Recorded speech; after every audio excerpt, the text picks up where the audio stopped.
हर हर महादेव। तो सुबह सुबह हम नहा धो के हो गए हैं तैयार। हम निकल रहे हैं नासिक के लिए। हमने सोचा था थोड़ा और सुबह निकले, लेकिन निकलते हुए तैयारी करते हुए सुबह के 9 बज ही गए। हमारी जो ये यात्रा है ये पुणे से त्र्यंबकेश्वर ज्योतिर्लिंग की होने वाली है। आप इस यात्रा को 2 भागों में विभाजित कर सकते हैं, एक पंचवटी तपोवन और रामघाट और दूसरा त्र्यंबकेश्वर ज्योतिर्लिंग। हम कहाँ जा रहे हैं?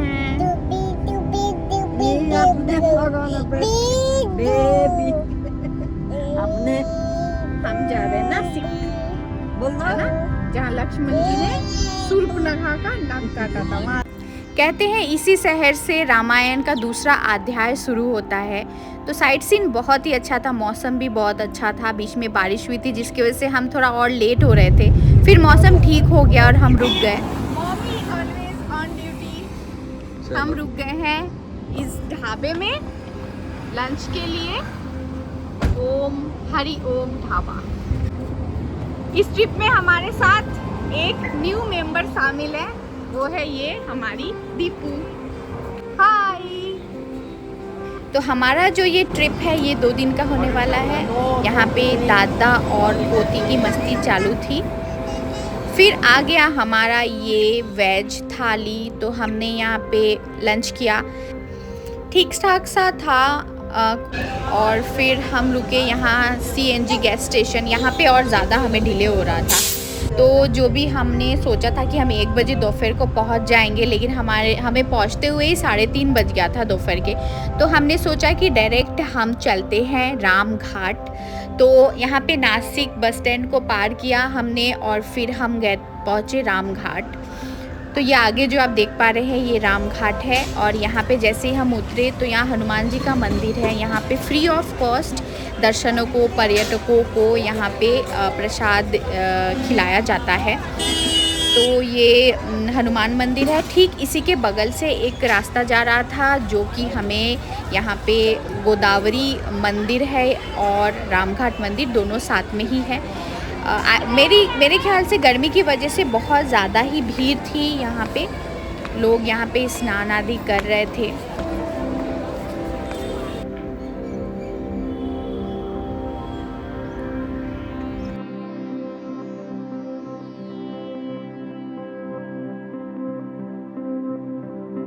तो इस वक्त मैं आ गई हूँ रामघाट पे।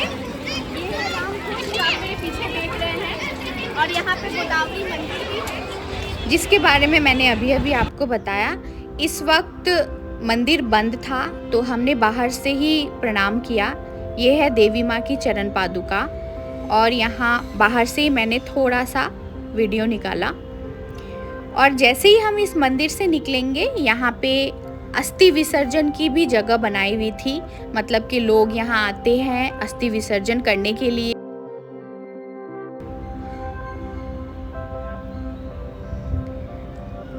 एक गलियारा जैसा बना हुआ था, यहाँ पे बहुत ही अच्छी मार्केट लगी हुई थी, तो उस मार्केट में भी अच्छा खासा भीड़ था।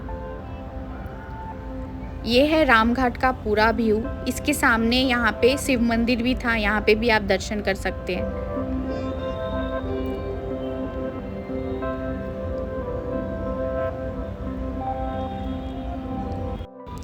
कहते हैं कि रामायण काल के दौरान राम जी यहाँ पे स्नान किया करते थे।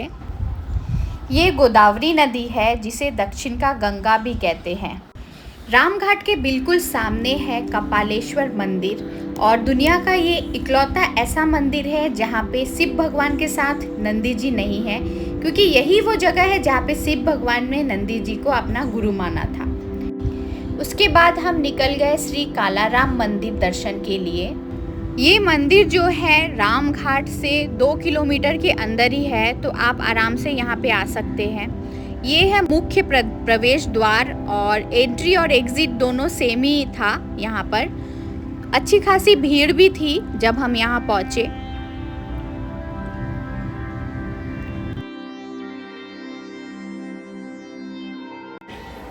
इस मंदिर को कालाराम मंदिर इसलिए कहते हैं क्योंकि यहाँ पे इस राम जी के मंदिर को काले पत्थरों से बनाया गया है। तो आइए राम जी का दर्शन करते हैं।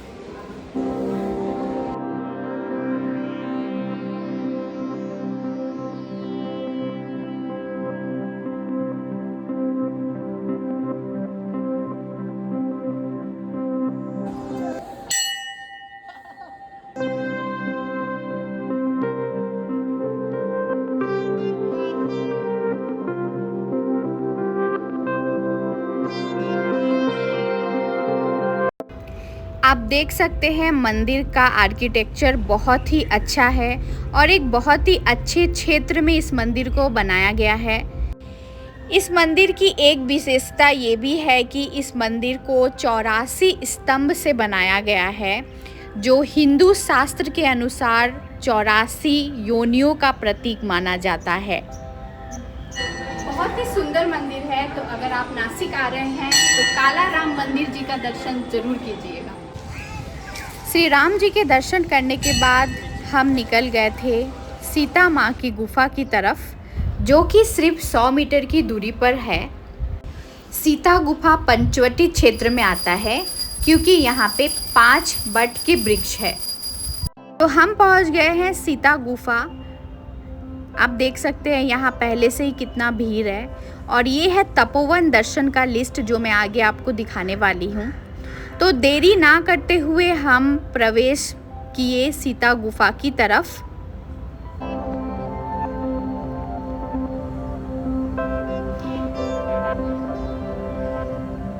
यहाँ पे ट्रेडिशनल चीज़ें, मंदिर की सजावट की चीज़ें बहुत अच्छी मिल रही थी।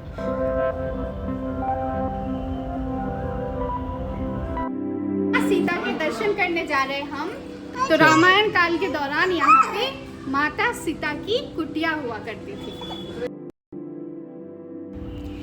कहते हैं कि माता सीता यहीं पर शिव भगवान की पूजा किया करती थी।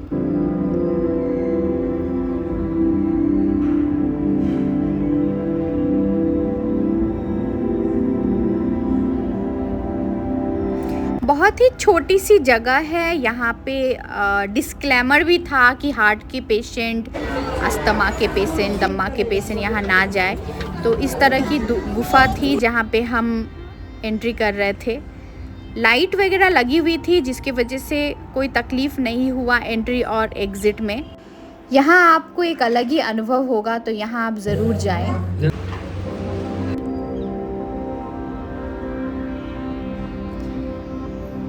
और यहीं पे सीता माता शिव भगवान का जप किया करती थी।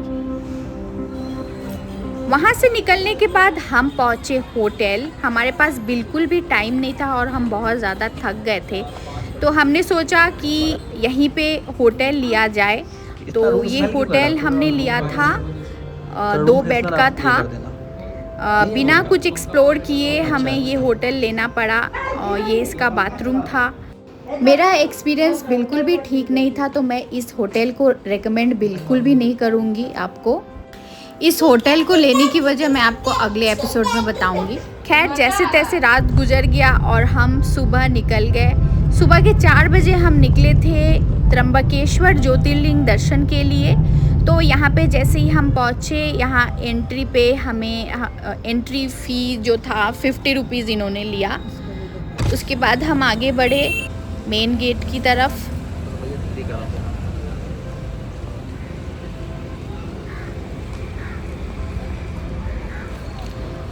हमारे साथ यहाँ पे एक स्कैम हो गया। इन्होंने ऐसा बोला कि पर्टिकुलर इस प्लेस से जो मंदिर का डिस्टेंस है वो दूर है, लेकिन ऐसा कुछ था नहीं। तो इन्होंने ऐसा बोल के 200 रुपीज़ ले लिया। तो आप सब इस तरह के स्कैम से बचे।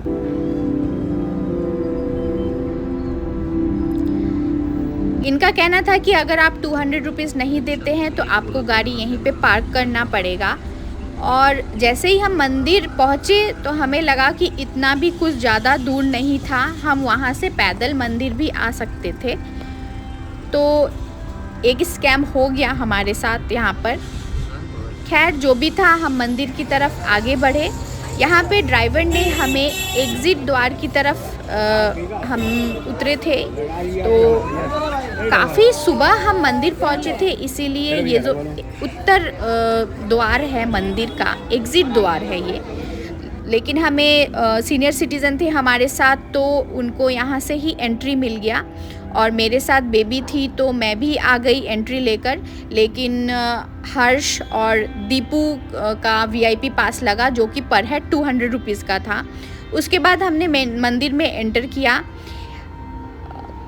सिर्फ दुनिया भर में सिर्फ यही एक ऐसा मंदिर है जहाँ पे त्रिदेव के दर्शन हमें एक ही साथ हो जाती है, जो है ब्रह्मा विष्णु महेश।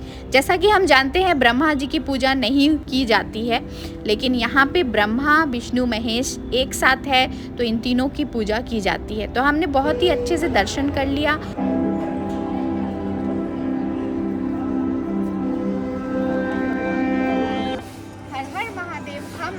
त्र्यंबकेश्वर ज्योतिर्लिंग दर्शन के लिए इस वक्त मैं हूँ मंदिर के प्रांगण में, और ये ज्योतिर्लिंग जो है वो 12 ज्योतिर्लिंग में से 10वां ज्योतिर्लिंग है। ये ज्योतिर्लिंग ब्रह्मगिरी पर्वत पर स्थित है।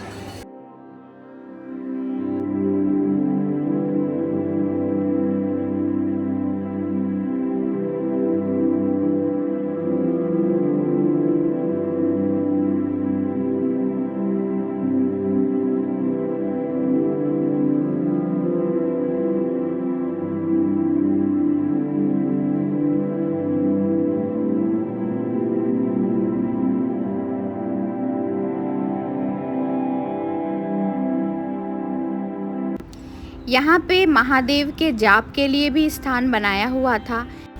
जैसे जैसे समय बीत रहा था भीड़ और भी ज़्यादा बढ़ रही थी। तो ये जनरल का लाइन है, आप देख सकते हैं बहुत भीड़ है यहाँ। यहाँ पे बाहर भी शिवलिंग और ब्रह्मा विष्णु महेश त्रिदेव के मूर्ति बनाई हुई थी जहाँ पे हमने दर्शन किया। और यहाँ पे मंदिर का कुछ इन्फॉर्मेशन था, जो मंदिर की स्थापना और भी मंदिर के बारे में जो भी है वो यहाँ पे लिखा हुआ था। तो ये है ब्रह्मगिरी पर्वत जिसके बारे में मैं आपको बता रही थी। बहुत ही सुंदर लग रहा था, बहुत ही अच्छा नज़ारा था। तो हम निकल गए थे दर्शन करने के बाद। उसके बाद हमने यहाँ से कुछ प्रसाद लिया, कुछ खरीदा और हम वहाँ से निकले। पीहू बेबी ने वहाँ से ये बॉल लिया था। फिर हम वहाँ से निकल गए सीधे नासिक की तरफ। हमें नासिक से त्र्यंबकेश्वर ज्योतिर्लिंग जाने में लगभग 1.5 घंटे का समय लगा। सुबह था तो ज़्यादा ट्रैफिक यहाँ पे हमें मिला नहीं, तो हम लोग आराम से पहुँच गए। उसके बाद हम सीता गुफा के ठीक बाहर यहाँ पे सीता माँ रसोई है, वहाँ पे हमने किया नाश्ता। यहाँ पे पीहू के पापा बेबी को नाश्ता करा रहे हैं। उसके बाद यहाँ पे जो रामायण का जो एग्जीबिशन है वो 1 रुपये पर पर्सन था, तो इसके अंदर भी हम गए। इस तरह का एग्जीबिशन था, अंदर पर हेड 1 रुपये का था, तो हम यहाँ अंदर गए, यहाँ पे भी देखा हमने। उसके बाद हम निकल कर गए श्री लक्ष्मण जी के मंदिर।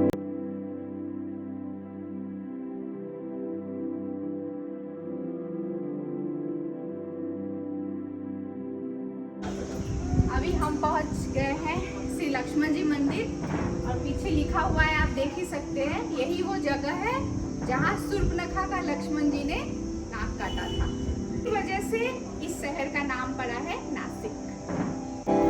तो आइए चलते हैं श्री लक्ष्मण जी मंदिर का दर्शन करते हैं। लक्ष्मण जी का शेष नाग का अवतार भी रहा है, जो इस मंदिर में हम देख सकते हैं।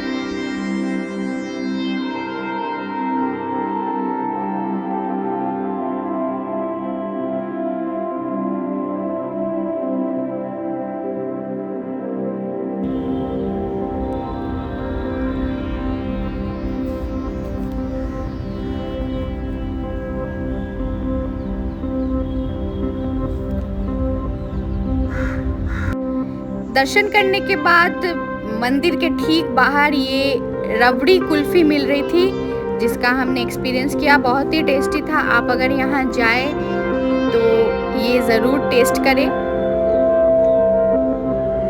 30 रुपीज़ पर पीस था, तो हमने ये एक्सपीरियंस किया। बहुत ही अच्छा था ये। लक्ष्मण जी मंदिर के ठीक बाहर यहाँ पे राम उद्यान भी बनाया हुआ था, जहाँ पे छात्राओं की बहुत भीड़ थी। छात्र छात्राएं आए हुए थे स्कूल के, तो यहाँ पे हम घूमे, बहुत ही हरियाली थी यहाँ। उसके बाद हम पहुँचे लंबे हनुमान मंदिर, जो कि इस तरह नासिक जो हाईवे है ठीक उसके बगल में ही है। तो इस तरह का मंदिर था ये।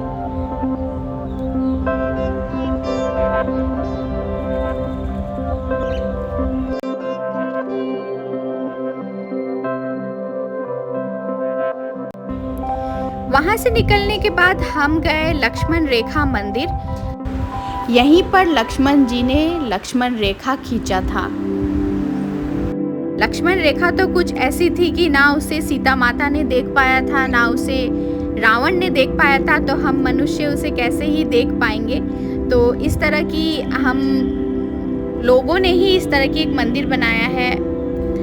उसके बाद हम दर्शन करने के बाद निकल गए घर की तरफ। बीच में हम रुके थे जहाँ पे हमने लंच किया था। हमने मंगाया था वेज थाली, नान, खिचड़ी बेबी के लिए।